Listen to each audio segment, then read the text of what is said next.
versions of textbooks is to try to remove things like loaded questions. And this is something that is not only in the biological sciences. This is a problem in all disciplines. I agree. Okay, so what I'm wondering is... Why am I biasing myself to this one? I taught science 15 years. This is my expertise. There's too many dragons to slay. I only got time to kill this one. But there are so many other things that are so much more damaging. You're an educator. I'm a scientist. Okay, then find somebody who's a mathematician and fix the math books, and find an English person and fix the English books. We got a lot of work to do. But you're concerned about children and lies being in textbooks, and that sounds like the most important thing to you. So there are a lot of lies, like Native American Indians, like bias in questions about ethnicity and socioeconomic standards. There are many bias in textbooks, and I feel like what you should do is probably focus on that and on education.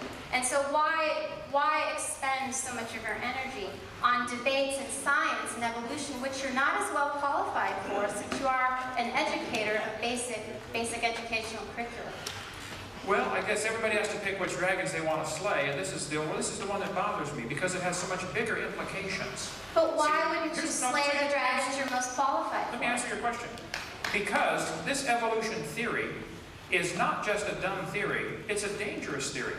And why do you feel that way? This is exactly what motivated Adolf Hitler to kill the inferior species, the Jews and the blacks. This is precisely this theory, evolution. You're talking about social evolution, which many people disagree with. That's the result.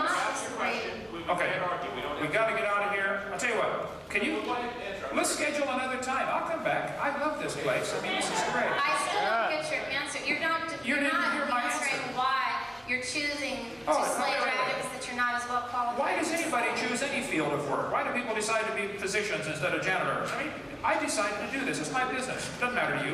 But you're not choosing to listen to experts in their field to help guide you in these wars against biased questions in textbooks. Listening to, okay, we got not enough time to cover all night here tonight, but I would like the next guy to ask a question. I think I did answer your question. I can choose whatever I want for my life. I don't think you did. But I'm not asking taxpayers to pay my salary. I can do whatever I want with my life. But you're okay with taxpayers paying money for textbooks in history that talk about other problems. I'm not okay with that either. I just don't have time to say that.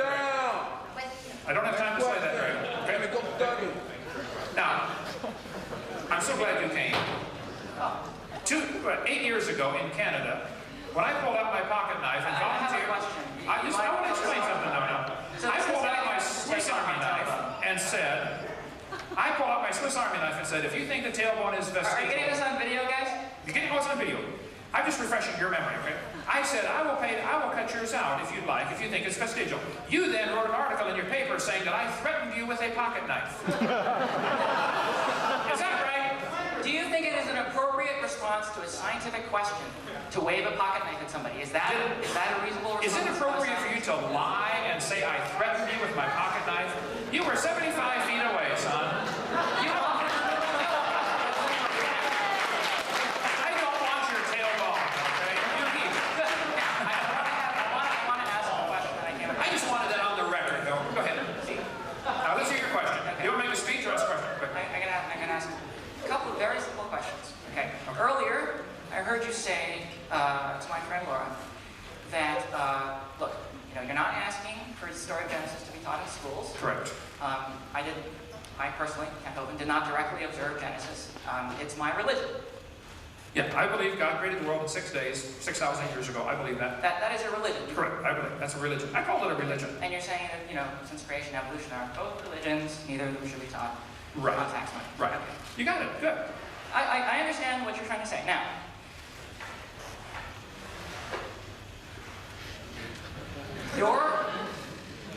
your lectures and your ministry is not tax funded. Is not tax funded. Oh, good. It teaches the literal story of Genesis. Oh, yeah. Right? You believe absolutely that the earth was created 6,000 years ago by God, exactly as it was in the first chapter of Genesis. Correct. I believe that story absolutely correct. Go ahead. Right. You got it. Okay. I want everybody to pay really close attention. Okay, this guy just said Genesis is his religion, right? And that is what he teaches in his ministry. Okay, now I'm going to ask a really simple question. Pay attention. Okay. What is the name of your ministry? Creation, Science, Evangelism. What is the word science doing in that name? Could you remove it, please? No. Science.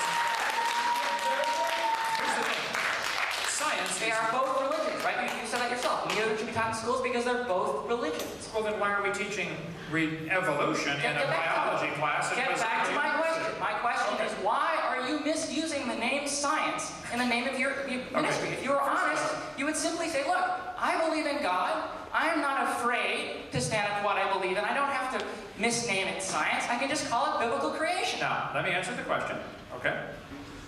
First place, I'm not using any tax funds. I can name it whatever I feel like, whether you like it or not. Secondly, science deals with knowledge gained by observations, testing, and experimentation. All of the experimentation tells us dogs produce dogs. So there must have been originally a created kind, because we never see a dog come from a non-dog. So the scientific evidence is strongly in favor of creation. That's why I call it creation science evangelism. And if it bothers you, tough.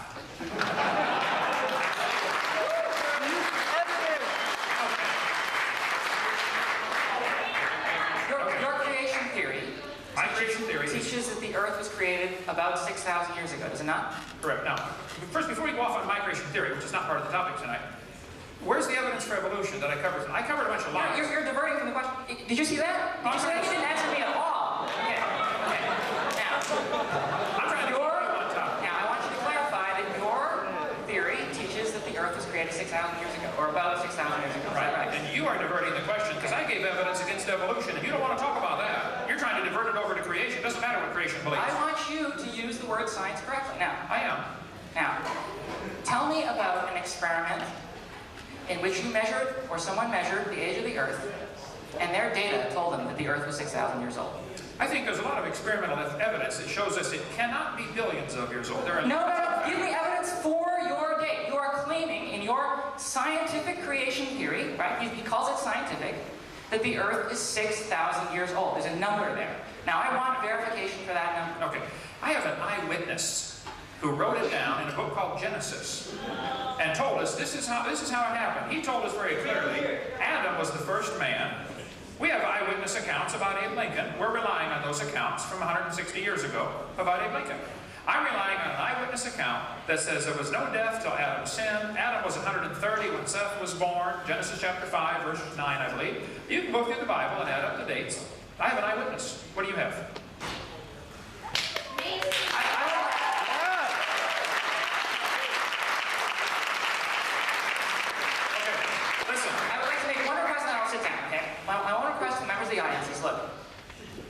If you are Christians, I know there are a lot of Christians in the audience tonight. Wait a minute. If you want to make a speech, you need to get your own crowd, okay? If you want to make a speech, they invited me to come speak tonight, okay? If you believe in God and you are firm in your faith, you do not need to misname it science in order to tell the people that you believe in God. You can simply be honest and say, look, I am a biblical creationist, I am a Christian, I believe in God.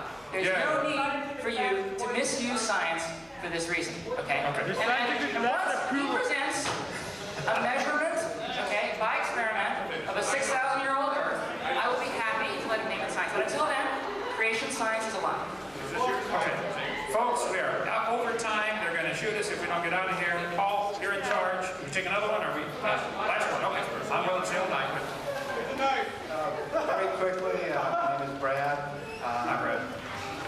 I'm a fan of yours, and the reason is I had a degenerative incurable disease 25 years ago that I used creation biblical principles to cure, and to follow up that with a doctor out of San Francisco who taught hundreds and hundreds of doctors of emergency medicine. She had